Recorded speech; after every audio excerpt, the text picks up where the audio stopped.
Let's get more reaction and analysis because we can speak to Stuart Stevens, who's a former Republican strategist and who has worked with the likes of George W. Bush, Mitt Romney, Bob Dole and Chuck Grassley.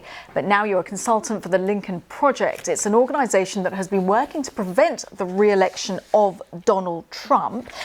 Your hard work potentially isn't going to pay off. Talk us through what you're thinking so far as we're seeing these results come in. Oh, I think this is pretty much done. I think Biden has won. It's just a matter of going through the process here. You look at these states, he's going to win Arizona, he's going to win Nevada. Michigan's already been called by networks. Wisconsin has been called. And that's it. That's all he needs. I think he's also going to win Pennsylvania pretty easily, at least 100,000 votes. And he could very well win Georgia. But all he needs to do is just need to finalize the counting in Arizona and finalize the counting in Nevada, and he's going to win. It's just that's why Trump is trying to stop the counting.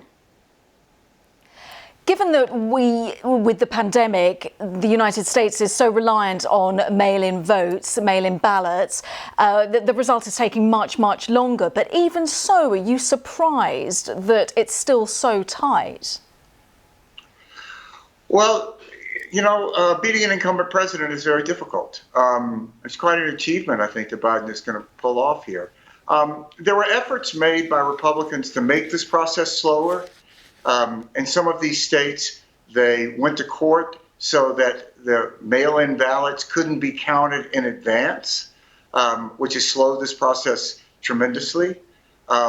They did it so that the day of voting would come in and Trump could try to say he was ahead and then somehow try to stop the counting. But it's just not going to work.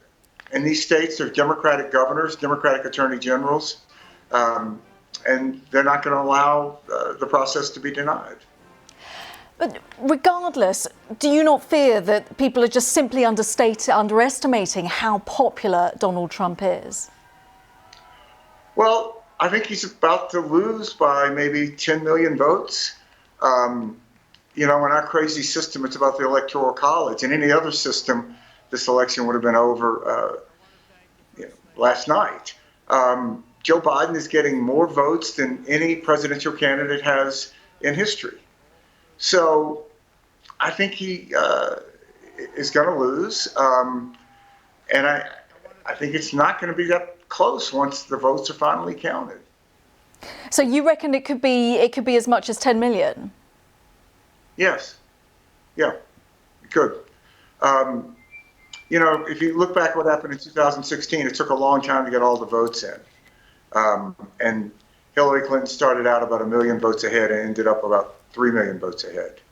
But, in our system, it's only the Electoral College that counts. These states count. The overall total vote doesn't amount to anything as far as determining the election. So I think Biden has pulled this off.